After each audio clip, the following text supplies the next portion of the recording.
See, it was a bunch of deer up here.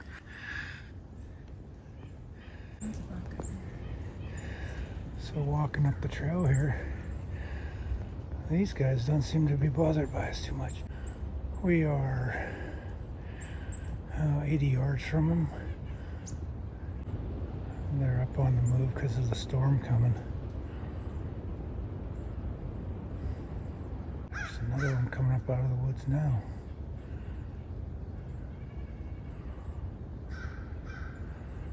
Apparently our wind is good, because if it was blowing that way, they'd have been gone 20 minutes ago. This is why you should come up hunting with me, Autumn. Not to shoot them, but just to see them.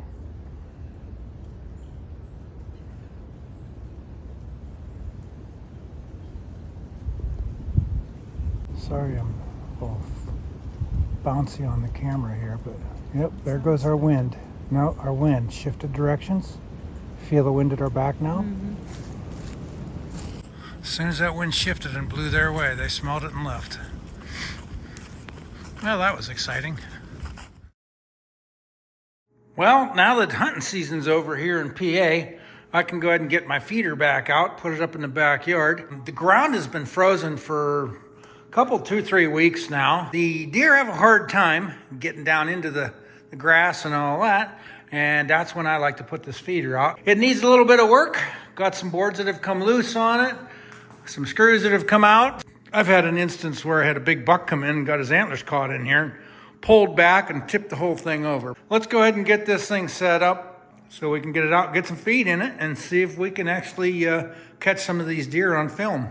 I built this, it's built out of aluminum posts. And that way I did that so raccoons couldn't climb up it as easy. And this tray actually holds 50 pounds of corn. I can put out one 50-pound bag of corn, and the deer will have this thing completely cleaned out in one night. And there's about 20 to 30 deer that come in here. So let's go ahead and get this thing straightened around and fixed up.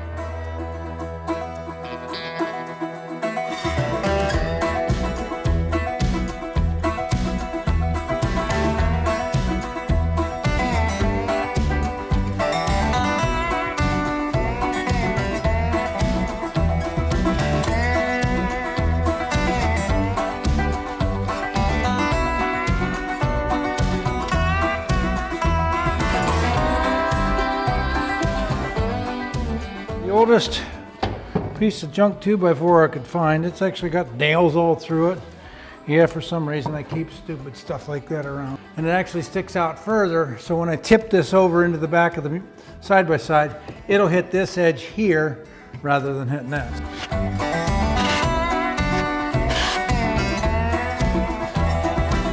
Well, there comes Autumn. I suppose I could go give her a hand with groceries.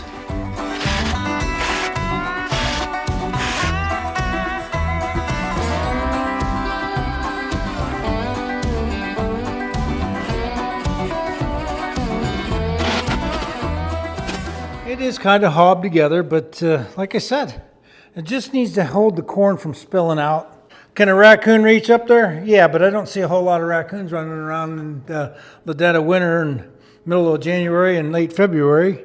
So don't really have to worry about raccoons eating all the food. I know the turkeys will make their way down. It's ready to get put outside.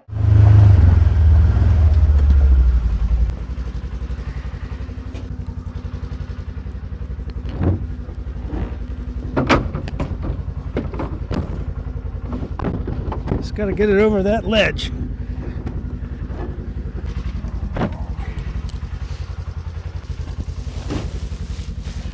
better put that in the front seat.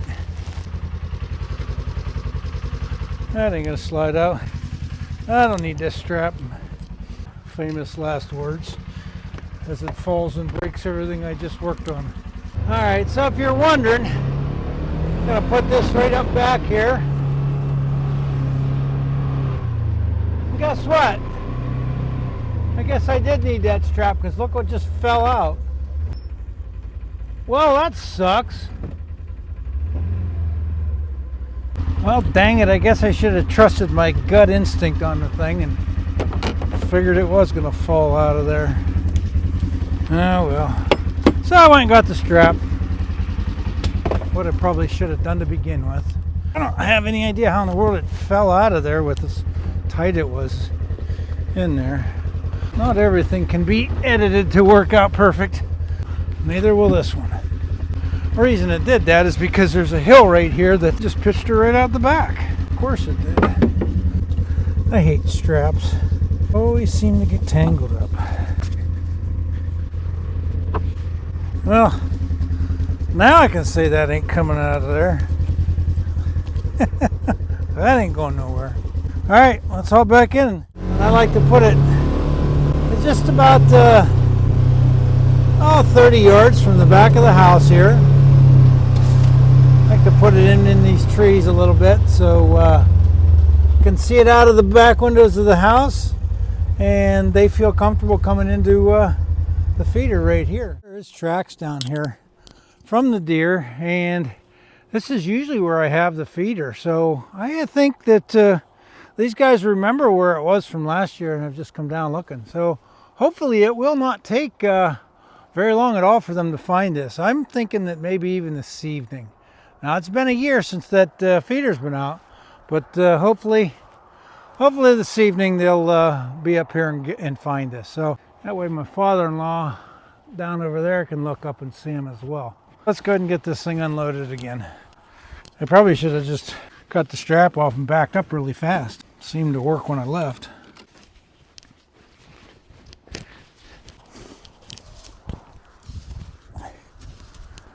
I'm guessing that, next couple days, this snow will be all gone. It's supposed to be 40s, maybe even 50 here by Thursday or Friday, and this is Monday today. That's the way it should have come out the first time.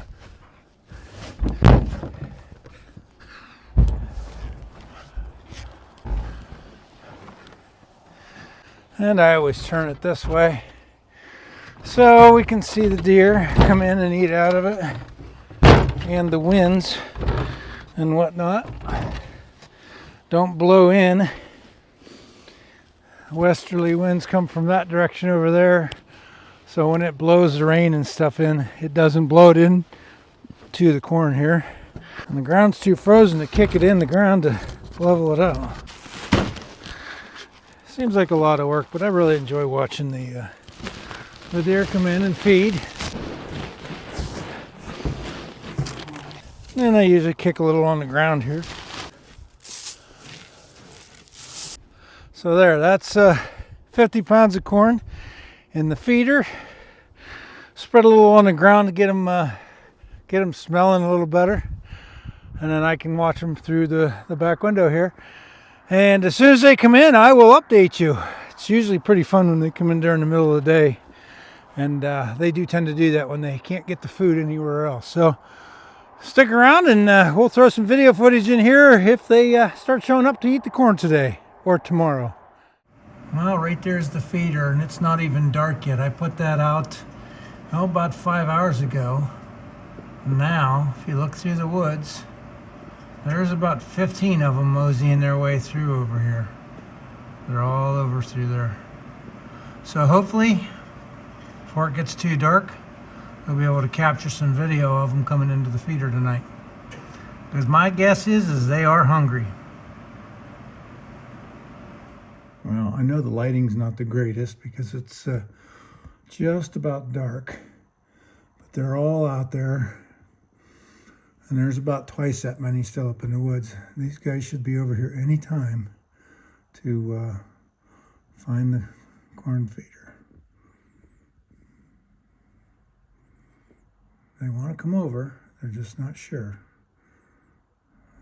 Looks like we got a brave one on its way.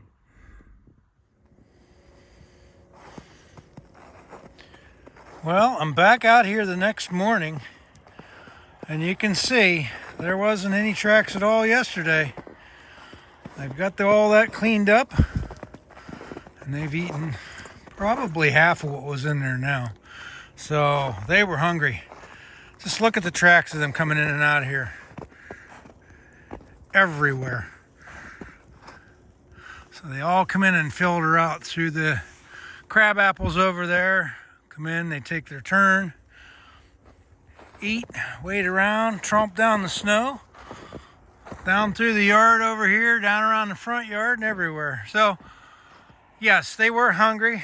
Yes, I don't have a problem feeding them, and they needed some food. So I'm gonna just keep filling this up here as the snow and the frozen ground are keep it down, because I actually really enjoy watching them, and hopefully maybe this evening we'll get some more video of them coming in a little bit earlier in the day.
Well, as you can see, all the snow is melted. It's about 30 degrees warmer than what it was when I first come out here and put corn into this feeder. We've had a couple 50, 55 degree days here in the past 2 days.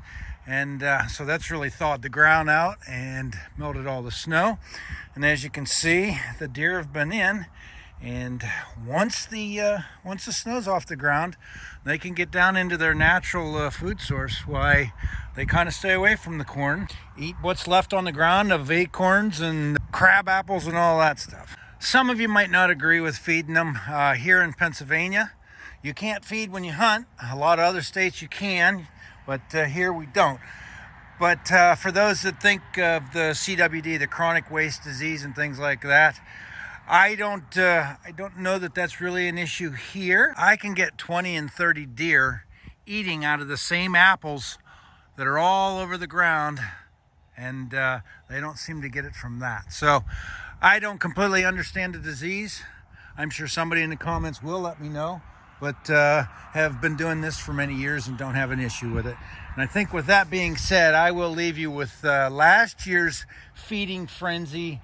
When we had, I think it was close to a week and a half worth of sub-zero temperatures, frozen grounds, and very hungry deer. So if you like the video, thanks. Don't forget to hit that subscribe button. Don't forget to hit the thumbs up, and we'll see you again soon.